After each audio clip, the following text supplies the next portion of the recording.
From the University of California's California-China Climate Institute, this is Climate Dialogues with Jerry Brown.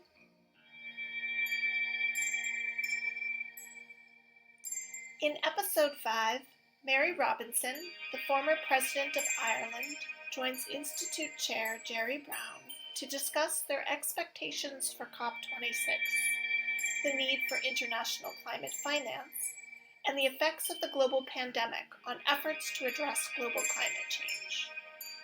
Robinson, chair of the Elders, an international organization focused on peace and human rights, is renowned for her work on intergenerational and climate justice, which the pair also discuss. Listen to their conversation now. Mary, very nice to have a chance to speak with you today for the next half hour. This is a podcast from the California-China Climate Institute, which by the very name is somewhat noteworthy because in America right now, there's a real fervor of concern and even hostility toward China. So any pathway of cooperation is very challenging. That being said, let us get right into the whole matter of climate, what countries are doing about it. And right off the top would be this upcoming Conference of the Parties. So there's a lot of conversation, a lot of talk, but what do you think, what can we expect at Glasgow? Is this the breakthrough or is this the breakdown? Well, first of all, Governor, it's very nice to have this conversation with you. We know each other for quite a long time. I'm so pleased, actually, that you have an institute that is linked with China. We need far more of that genuine cooperation because what happens with the United States and China is going to affect our world in so many different ways. So I'm really pleased, and I know that you're with Xi Zhenhua, who is the climate envoy. And I know him too. So if you're in touch with him before I am, please pass on my warm wishes. But to answer your question, this is a really important conference on climate that will take place in Glasgow in November, because it's the conference when governments have to step up and be real about their commitments. And in many ways, some good things have happened. Since Paris, a lot of governments have now committed to what they call the long-term goal, to be net zero emissions by 2050. That's good, but it's certainly not sufficient. That's too far ahead, it's too vague. We want to know in Glasgow in November, specifically, what governments are going to do between now and 2030. And actually, next year, the year after, 25, 26, 27, because we have to have the nationally determined contributions of countries much more specifically. And that will affect and will be influenced by what corporations are doing, what investment is doing. I do see, to be honest, I do see indications of real change in corporations, in the investment community, etc. But governments have to lead on this. For sure. I mean, the business can only do so much, and they're very reactive. It is a positive sign that Exxon had two new directors elected, challenging their fossil fuel policies, at least in some respect. It isn't clear. Yeah, I saw that, and I was very pleased that large investment companies like BlackRock were backing that. Well, that shows the tide is changing. Well, yes, and if the big money people, and by the way, the big money people have never been so big, because the redistribution of wealth through the globalization and through the technological innovation has caused a very small number of people to have a disproportionately huge share of the world's wealth. Now, since they have it, they can be influential in moving companies and even moving governments. So it's really an interplay between government leaders and business leaders, bankers, and to a lesser degree, universities and nonprofit spokesmen and advocates. So there is some positive, and the lawsuit against Shell that they had to Yep. curb their pollution. And China setting a net neutrality on carbon for 2060. Other countries Not later than 2060. not later than 20. Hopefully, well, I was going to get to that. That's a nice thing. It's better than not having it. But I have to say, coming from a state that is doing more than any other state in America or even the Western Hemisphere, not enough, not even close. And the great challenge here is when we curb oil, that means we're curbing people. And we have to have the innovation and the alternative technologies to be able to do that, or the behavior changes. That's what it's going to take. And that's not easy in coming. You know, in California, for example, we use 18 billion gallons of gasoline and diesel a year. Yeah. 18. Now, if we were to tell Californians next year, I want you to cut that by a billion, that would be virtually impossible. So we look at China and we say, cut down on your coal.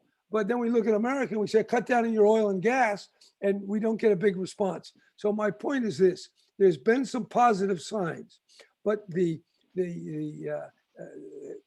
gap that we have to close is so large that we have a lot of mobilization ahead of us. And I think the Glasgow meeting is going to be a very important benchmark that the elders and everybody else we can find have to push to get the maximum impact we can. I do agree, Jerry. And you know, what I think is there is a shift happening.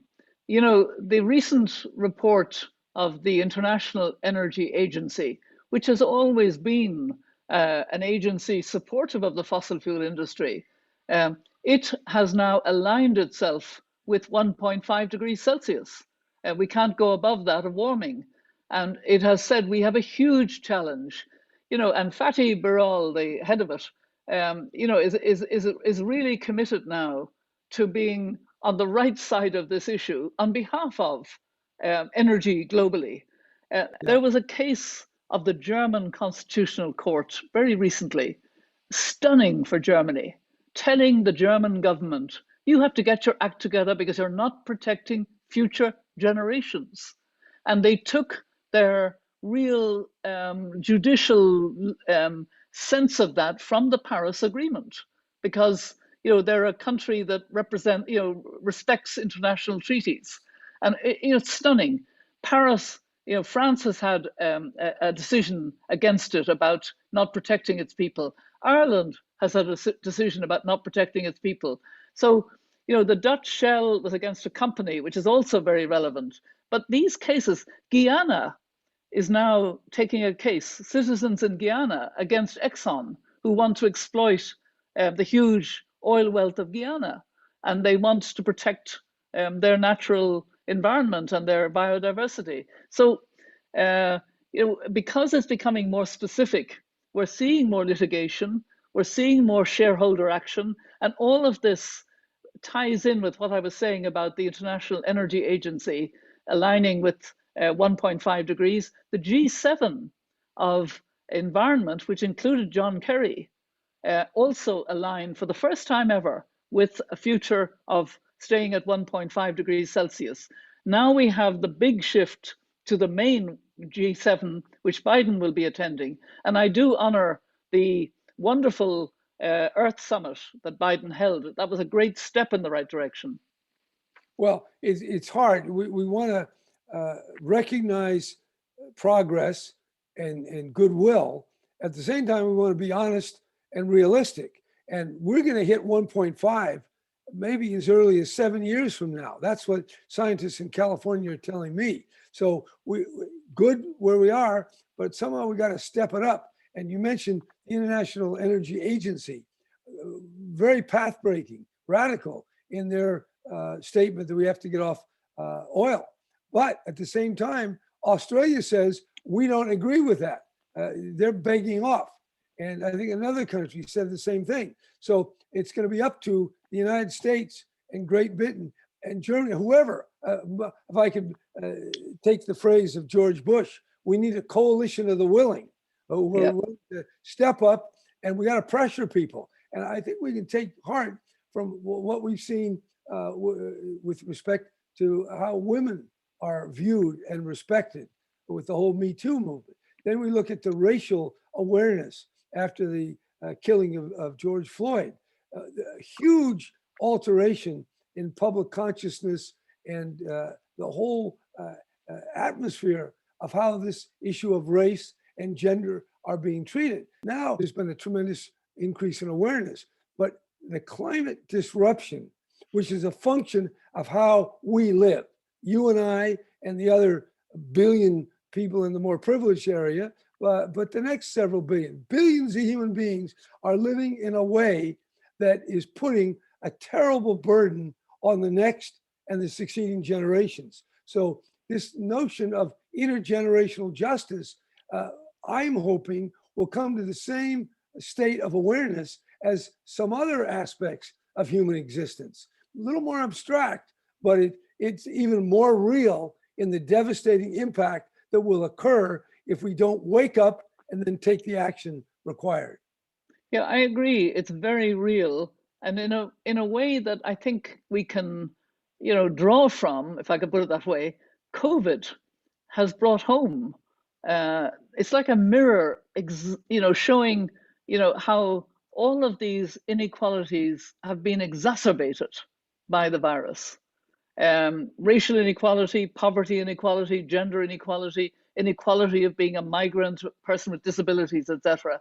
And I think we see it more visibly now, and that gives me a certain amount of hope that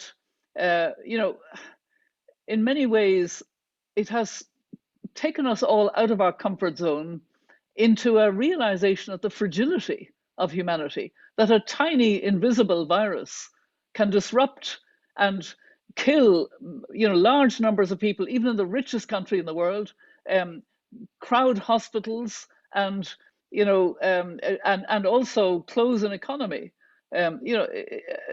We're now realizing our vulnerability in a way that may be relevant to understanding that this crisis of COVID is just, it's masking, if you like, the hidden and even more dangerous climate crisis, as you've said.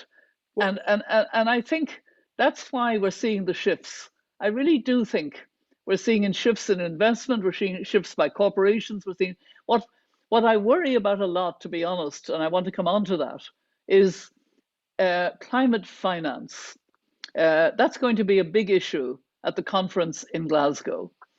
We have to get that right, and the G7 coming up very shortly has to be a key factor in that, because we need to consolidate the 100 billion a year for developing countries, half of it going to adaptation, that was promised, at Copenhagen, a long time ago. All right, 100 billion. Who's going to be the leader? Is Great Britain, United States, China, Germany? Is there one leader that's going to drive this?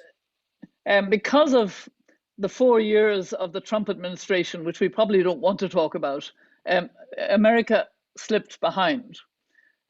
America under Biden is doing its best, and under John Kerry, and I acknowledge that, and saying that they will double climate finance, but it's doubling from a very low base internationally. So it's doubling to 5.7 billion in 2025. We got a long way to get to 100. So who's going to lead us out? Who's going to lead us to the promised land?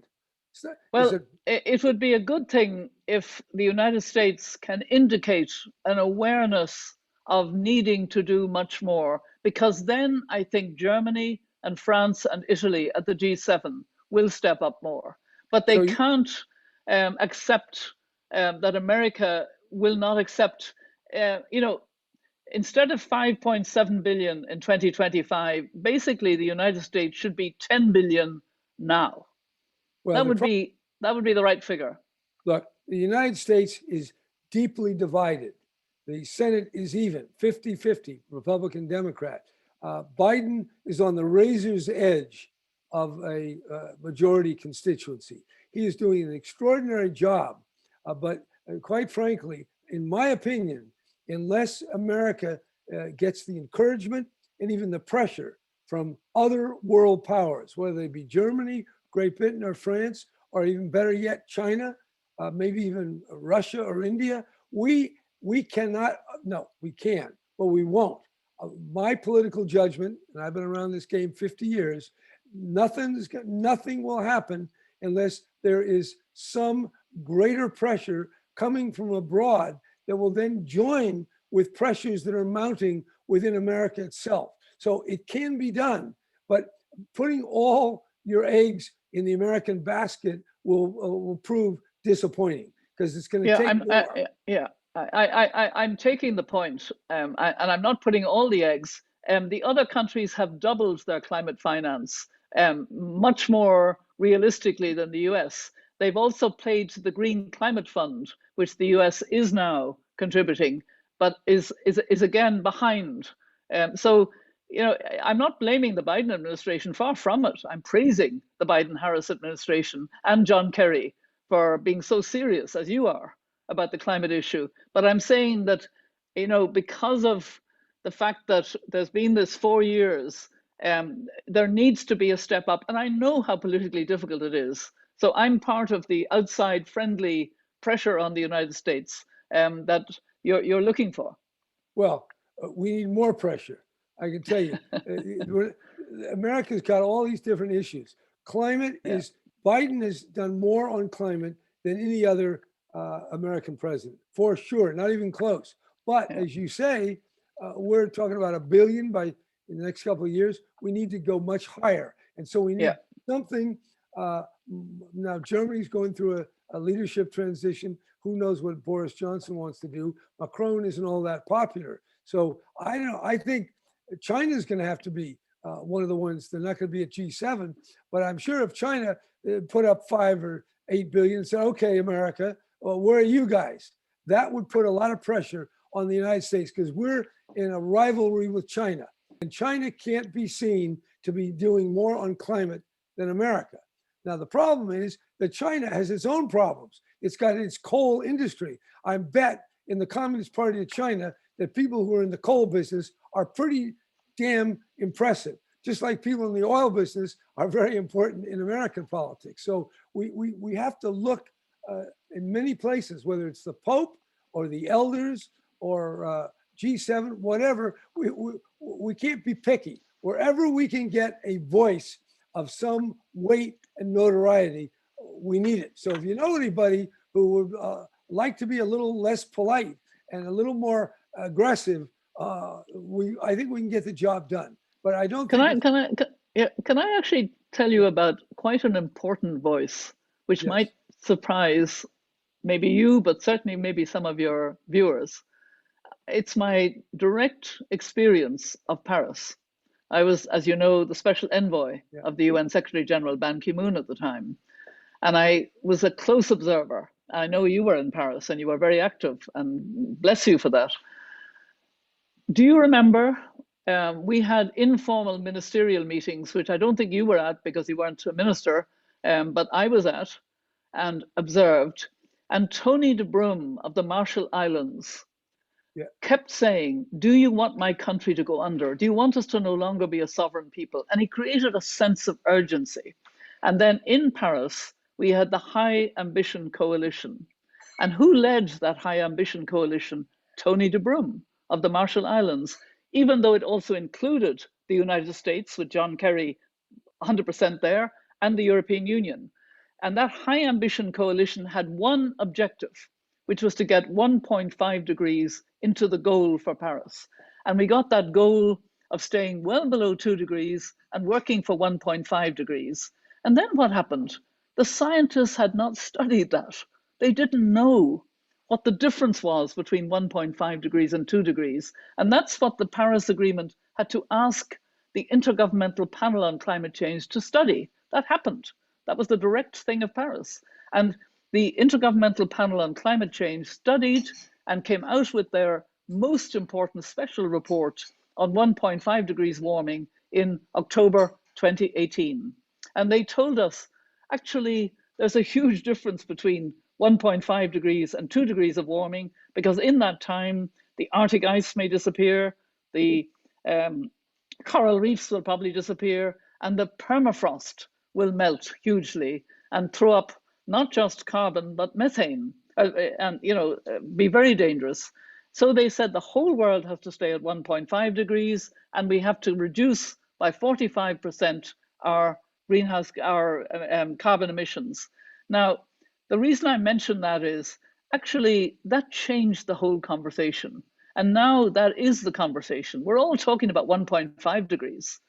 You're right that the science is telling us dangerously that actually we may peak above 1.5 in a few years' time, not permanently, but odd times, which means we need more carbon capture. We know that, but we're focused on the right level, to stay at, because the urgency was created by the moral voice of those who live the existential threat of climate change. Now, in California, you've had horrible fires and you're much more aware of it, but I don't think you live it like Tony de Broom on a small island state. I mean, it's a different thing. And when you hear that voice, that's the voice we need to ensure is there in Glasgow. Civil society, indigenous communities, young people, the intergenerational dialogue, all on this issue.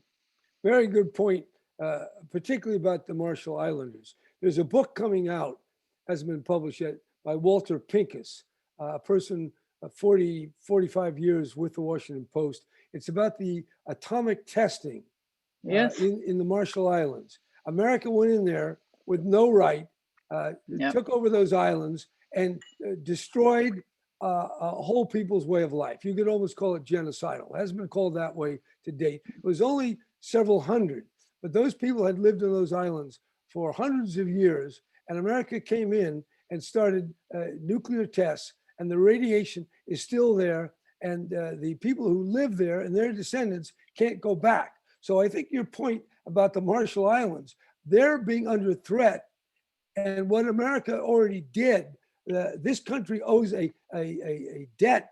We owe compensation, and the best compensation would be to preserve the Marshall Islands and not let them go undersea because we can't stay at 1.5. I think the Marshall Islands not only have the political voice, I think they have the political, the moral, the factual basis for demanding the world to listen. And I think they link it with what America did with its atomic tests. I was not as aware until I read this book in the last week. It is a horror. And it was. I was actually aware of that problem from Tony de Broom himself, and from some young friends from the Marshall Islands. Right. They've lived with a double problem. They've lived with climate and they've lived with a nuclear threat. And it was all. And America lied. The officials lied, and they kept it silent. They didn't tell people, and they didn't tell the natives. And some people think they use them as guinea pigs. So I don't want to get off into the past, but only to this extent. I think the Marshall Islanders, with sympathetic people in America, could drive this administration and this country to a much greater ambition, is what you're talking about. And America should do that. And you're bringing up the Marshall Islanders. I think that is a very powerful idea and memory that could transform the whole conversation in America. But I have a kind of concern, Jerry.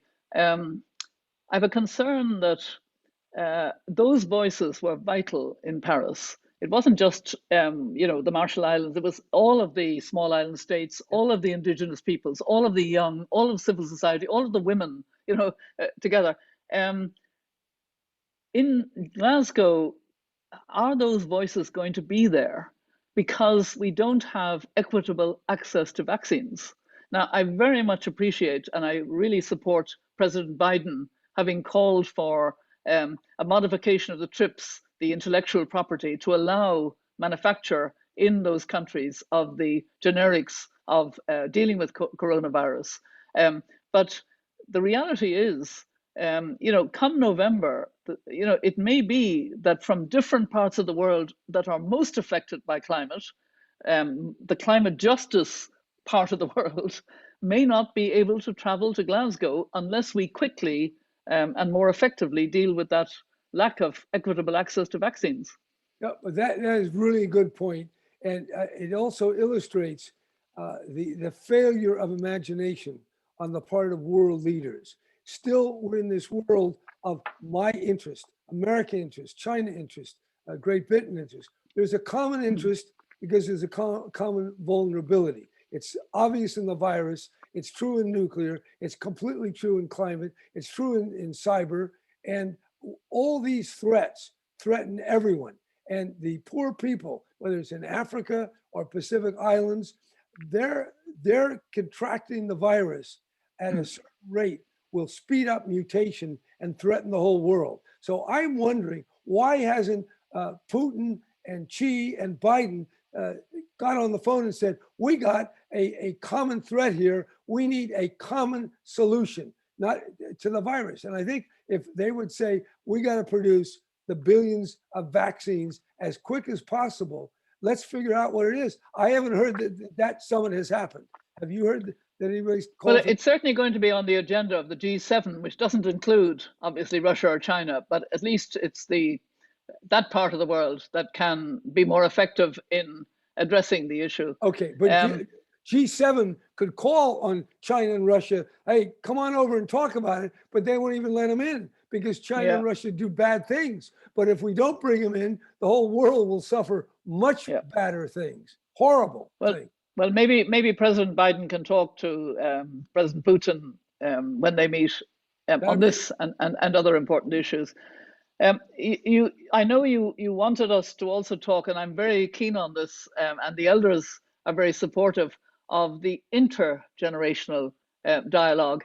And I wanted to give you a sense that I have, which I have talked about with young people, how different it is from my time, and if I may say so, our time, the two of us, when, certainly for me, growing up in the west of Ireland, the intergenerational dialogue was a one-way track where we listened with respect to our elders, imbibed their wisdom, and said nothing because they wouldn't expect us to say anything. That was where it was. Whereas I'm so impressed with the smart, digital, connected, and actually morally high principles of young people when they talk about the climate issue. They care about those less well off. They, want to see us listen to the science, but also, to concern ourselves for all of the right reasons. I mean, it's so encouraging to me. And, I find intergenerational dialogue now for me is like oxygen. It fires me up because I can see that young people really get it. Yeah, because these are such changed circumstances, old people, of which I'm obviously one, I'm 83 years old, so I'm definitely up there. There is a totally different experience and view than what you have at 20 or 25 or 30. The world does look different. The digital revolution, the computer revolution, all this is new. And so young people are leading and must lead, and their consciousness will be vital. So whatever we can do at Glasgow to get a proper presentation of young people. So yeah, I think your idea of we need some vaccines in the so-called third world, we need vaccines in some younger people, and we need a meeting at Glasgow that rises to the occasion of where we are. And that's a great danger, but great opportunity at that particular venue. So I hope you're going to be there, Mary, and leading. Oh yes, I'm definitely going to be there, and I know a number of my elder colleagues will be there as well. I love a saying of the late Kofi Annan. Sadly, I had to take on the chair of the elders following his untimely death, if I could put it that way. But he had a great expression that I don't know if you've heard, but I know you'd like, which is, you're never too young to lead, and you're never too old to learn. Isn't that a nice saying? That's good. And we have a lot to learn. And Exactly.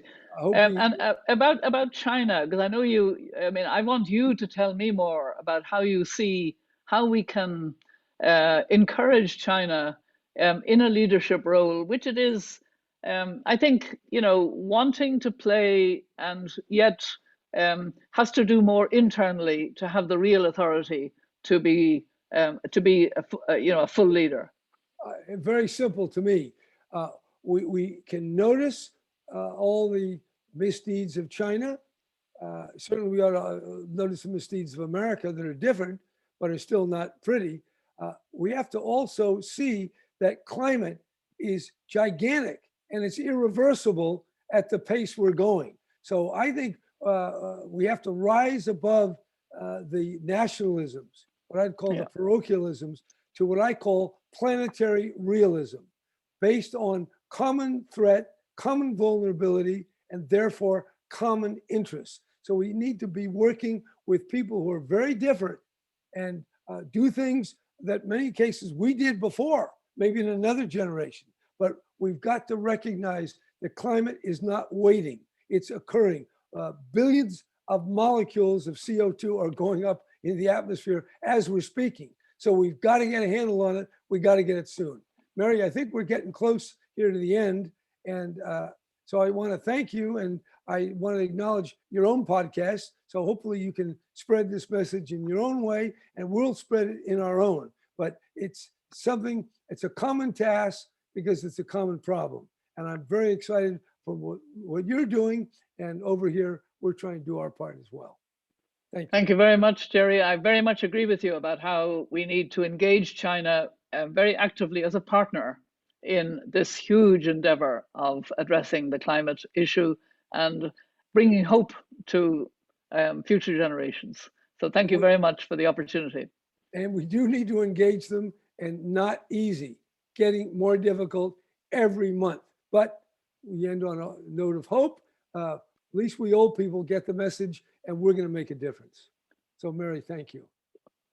Thank you. It's been a pleasure. Good. Lot to do.